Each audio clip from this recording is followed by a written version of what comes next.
Spark up classes, this is Suman Yadav. एक बहुत important guidelines है आपके लिए UP NEET stray vacancy counselling के लिए, जो कि स्टार्ट हो चुकी है। आपकी रजिस्ट्रेशन चल रहे हैं और सबको रजिस्ट्रेशन करना है। जिसने पहले किया था, नहीं किया था, सबको रजिस्ट्रेशन करना है।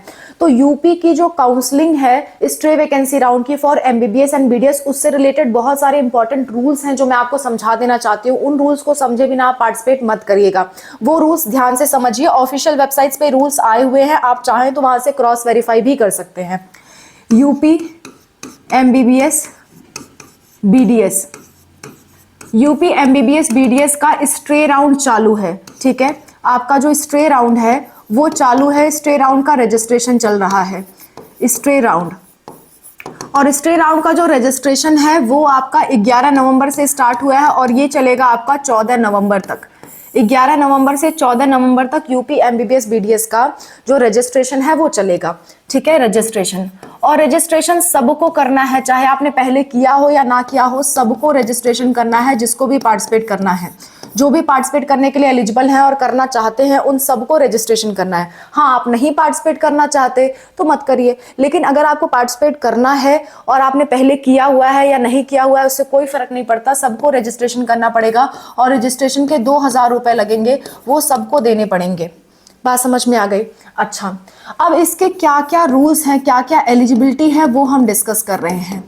एलिजिबिलिटी एंड रूल्स वो हम वन बाय वन डिस्कस करते हैं कि क्या इसकी एलिजिबिलिटी है, क्या इसके रूल्स हैं। ध्यान से देखिए। सबसे पहली बात, जो पहले से एडमिटेड हैं, जो पहले से एडमिटेड हैं, चाहे वो ऑल इंडिया कोटा काउंसलिंग से एडमिटेड हो, चाहे वो स्टेट कोटा काउंसलिंग से एडमिटेड हो, चाहे वो किसी भी काउंसलिंग से एडमिटेड हो, इन्होंने साफ साफ लिख दिया था कि किसी भी काउंसलिंग में आपने एडमिशन ले चुका है तो आप एलिजिबल नहीं हो, आप एलिजिबल नहीं हो। लेकिन इसमें एक क्राइटेरिया इन्होंने लास्ट में दी हुई है, वो मैं आपको समझा देती हूँ, अभी समझा देती हूँ। अगर आप यूपी नीट काउंसलिंग से बीडीएस में एडमिशन लिए हो, बीडीएस एडमिशन लिए हो और अब आप प्रमोट होना चाहते हो एमबीबीएस में प्रमोट होना चाहते हो, तो उस केस में आप एलिजिबल हो। इन्होंने ये कह दिया कि आपने कहीं भी एडमिशन ले रखा हो, चाहे ऑल इंडिया से, स्टेट कोटा से, कहीं भी आपने एडमिशन ले रखा हो, किसी भी स्टेट में या ऑल इंडिया के किसी भी काउंसलिंग में आपने एडमिशन ले रखा हो, तो आप एलिजिबल नहीं हो। लेकिन सिर्फ एक केस छोड़ करके, अगर आप एडमिशन लिए हो यूपी नीट के फर्स्ट, सेकंड, थर्ड राउंड में, किसी में भी बीडीएस में आपने एडमिशन लिया है और अब आप एमबीबीएस के लिए प्रमोट होना चाहते हो, तो आप स्ट्रे वैकेंसी में जा सकते हो, तो आप एलिजिबल हो। ये बात ध्यान से समझ लीजिएगा। बाकी कहीं भी आपने एडमिशन लिया है, आप एलिजिबल नहीं हो। कोई भी एडमिशन आपने लिया है, आप एलिजिबल नहीं हो। लेकिन यूपी नीट काउंसलिंग से, इसी बार की 2025 की यूपी नीट काउंसलिंग से अगर बीडीएस में एडमिशन लिया है तो आप एमबीबीएस के लिए ट्राई मार सकते हो स्ट्रे वैकेंसी राउंड में। ये एक बहुत अच्छी बात है। ठीक है, तो ये जो ट्राई मार सकते हो, इसके लिए उन्होंने एक चीज लिखी है जो कि बहुत क्लियर नहीं है। आप चाहो तो खुद भी पढ़ लेना, लास्ट में पॉइंट है, लेकिन वो बहुत ज्यादा क्लियर नहीं है, तो मैं भी क्लियरिटी से आपको नहीं बता पाऊंगी क्योंकि बहुत साफ बात उन्होंने नहीं लिखी हुई है। तो ये जो आपका है, मैं पॉइंट भी बता देती हूँ कि कौन से पॉइंट नंबर की मैं बात कर रही हूँ। मैं बात कर रही हूँ जो गाइडलाइंस आई है उसमें 7वें पॉइंट की। 7वें पॉइंट में उन्होंने लिखा है कि यूपी नीट यूजी 2025 प्रथम, द्वितीय, तृतीय चक्र की काउंसलिंग से बीडीएस पाठ्यक्रम में प्रवेशित अभ्यर्थी स्ट्रे वैकेंसी राउंड की एमबीबीएस पाठ्यक्रम की चॉइस फिलिंग हेतु अर्ह होंगे, यानी कि एलिजिबल होंगे। ऐसे अभ्यर्थी नियमानुसार राजकीय निजी क्षेत्र के एमबीबीएस पाठ्यक्रम हेतु धरोहर धनराशि ऑनलाइन माध्यम से जमा करना सुनिश्चित करें। अब इन्होंने ये क्लियर नहीं किया कि क्या ऐसे स्टूडेंट्स को दोबारा से धरोहर राशि देनी है, यानी कि दोबारा सिक्योरिटी मनी देनी है, या फिर पहले वाली ही रहेगी। तो ये चीज इन्होंने बहुत ज्यादा कंफर्मेशन के साथ नहीं दी है। लेकिन रजिस्ट्रेशन तो दोबारा करना है, रजिस्ट्रेशन दोबारा करना है, लेकिन सिक्योरिटी मनी भी दोबारा लगेगी। ये चीज उन्होंने बहुत क्लियर नहीं की है। ये चीज आपको रजिस्ट्रेशन करने पे ही मालूम चलेगी। और अभी मैंने भी रजिस्ट्रेशन नहीं किया, किसी ऐसे बच्चे का मेरे पास नहीं आया जिसको बीडीएस से एमबीबीएस में प्रमोट होना है और यूपी के थ्रू ही उसको बीडीएस मिला है, केजीएमयू। ऐसा बच्चा मेरे पास अभी नहीं आया, तो इस केस में मैं भी करके ये ट्राई नहीं कर पाई हूँ। तो इसलिए आप अगर ट्राई कर लेते हैं, दोबारा सिक्योरिटी मनी मांगता है, तो प्लीज इन्फॉर्म करें, इससे बहुत सारे लोगों को इन्फॉर्मेशन मिलेगी। क्योंकि ऑफिशियल गाइडलाइंस में ये चीज बहुत साफ इन्होंने नहीं लिखी हुई है, तो मैं भी आपको बहुत साफ नहीं बता सकती।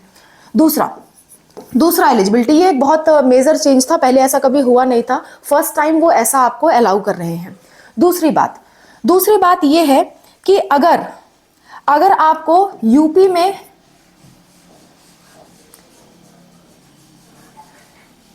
नीट काउंसलिंग में अगर आपको फर्स्ट, सेकेंड या थर्ड किसी भी राउंड में कॉलेज मिला था और आपने नहीं लिया, यानी कि आपने फ्री एग्जिट किया था या कुछ भी किया था, सिक्योरिटी मनी गंवा करके नहीं लिया था, तो भी आप एलिजिबल नहीं हो। ये भी एक बहुत बड़ा चेंज है। होता ये था कि जिन बच्चों ने एडमिशन ना लिया हो, खास करके फर्स्ट सेकंड राउंड में, वो लोग एलिजिबल रहते थे, लेकिन उन्होंने साफ साफ लिख दिया है, मैं आपको पढ़ के भी सुना देती हूँ। इन्होंने साफ साफ लिखा है, जस्ट अ मिनट, मैं आपको पढ़ के सुना देती हूँ, आप ऑफिशियल वेबसाइट पे चेक कर सकते हो, अभी मैं चेक करना भी बता दूंगी। इन्होंने साफ साफ लिखा हुआ है कि यूपी नीट यूजी 2025 के प्रथम, द्वितीय एवं तृतीय चक्र से एडमिटेड या नॉट रिपोर्टेड या रिजाइंड कोई भी कैंडिडेट हो, वो स्ट्रे वैकेंसी राउंड में नहीं आ सकते। अगर आपको यूपी नीट से फर्स्ट, सेकंड, थर्ड में से किसी भी राउंड में कॉलेज मिला था, तो आपने एडमिशन लिया, रिपोर्ट किया, नहीं किया, रिजाइन कर दिया, कुछ भी आपने किया हो, आपको कॉलेज मिला था तो आप नहीं जा सकते। क्लियर है? अच्छा, आगे की बात कर लेते हैं। इन्होंने बहुत सारे चेंजेस किए हैं, तो ये चेंजेस आपके लिए जानना जरूरी है। अगर आप न्यू कैंडिडेट हो, अभी तक आपने पार्टिसिपेट नहीं किया था, तो आप एलिजिबल हो, लेकिन उसके साथ साथ आपको 2000 की रजिस्ट्रेशन फीस देनी होगी और सिक्योरिटी मनी आपको देनी होगी, जो कि गवर्नमेंट कॉलेज के लिए होती है 30,000। ठीक है, अगर सिर्फ गवर्नमेंट के लिए जाना है तो 30,000 देना। अगर प्राइवेट प्लस गवर्नमेंट के लिए जाना है फॉर बीडीएस, गवर्नमेंट में तो एमबीबीएस बीडीएस दोनों आएंगे, लेकिन प्राइवेट में सिर्फ बीडीएस के लिए तो 1 लाख रुपए आपको देना होगा। ठीक है, 1 लाख देना होगा। और अगर प्राइवेट में प्लस गवर्नमेंट में एमबीबीएस प्लस बीडीएस दोनों आपको जाना है, एमबीबीएस एंड बीडीएस दोनों आपको जाना है, तो उस केस में 2 लाख रुपए आपको देने होंगे। क्लियर है बात? तो इन्होंने ये चीज साफ कर दिया कि न्यू बच्चे जो आने वाले हैं वो आ सकते हैं, उनके लिए कोई प्रॉब्लम नहीं है।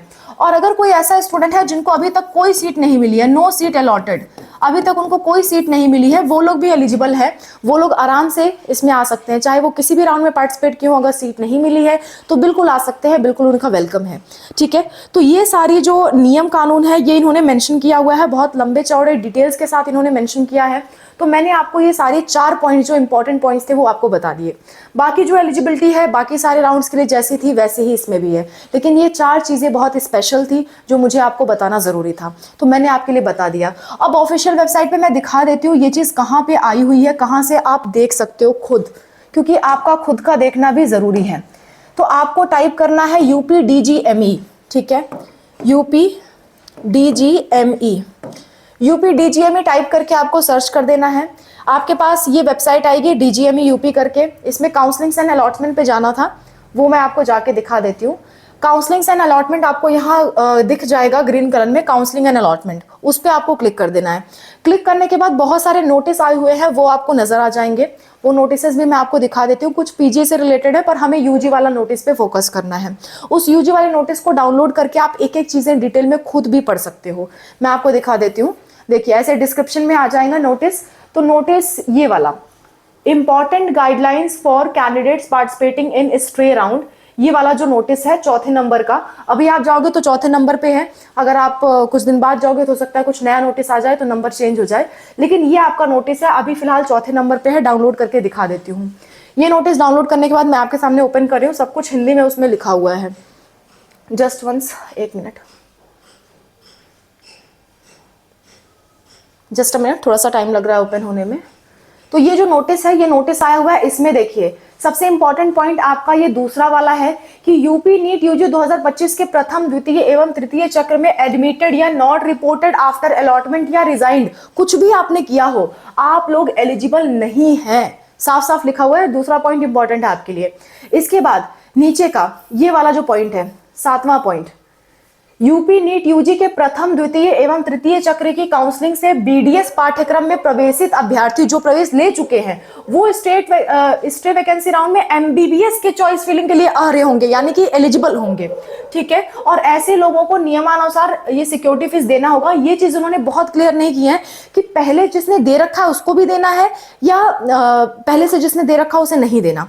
ये चीज़ उन्होंने बहुत ज़्यादा क्लियर नहीं कर रखी है। मेरे अनुसार तो देना पड़ेगा, जिस हिसाब से इन्होंने लिखा है मेरे अनुसार देना पड़ेगा, लेकिन फिर भी आप अपने एंड से जब आप करते हैं तो ज़रूर एक बार कमेंट में इन्फॉर्म करिएगा, बहुत सारे लोगों का फ़ायदा होगा। तो ये सारी चीज़ें हैं और सिक्योरिटी मनी यहाँ पे मेंशन की हुई है। सारी चीज़ें जो मैंने आपको बताई है वही सारी चीज़ें यहाँ पे लिखी हुई हैं। वो 3-4 पॉइंट एक्स्ट्रा थे, नए थे, तो मैंने आपको बता दिया। यहाँ से आप उन्हें चेक कर सकते हो। सो that's all about the video. I hope this video is helpful for you. कोई दिक्कत, कोई परेशानी आती है किसी भी चीज़ से रिलेटेड, कॉमेंट में मेंशन करिए। मैं और अनूप सर आपकी हेल्प के लिए हमेशा तैयार हैं। और कोई अगर पर्सनल डाउट है, आपको हमसे काउंसलिंग करानी है, तो ये हमारा फ़ोन नंबर है 8957391589। इस नंबर पे आप व्हाट्सएप पे मैसेज कर सकते हैं। हम आपको QR कोड भेजेंगे, 200 का पेमेंट करके आप हमसे बात कर सकते हैं।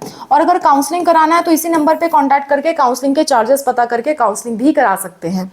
So that's all about the video. I hope this video is helpful for you. Bye, take care.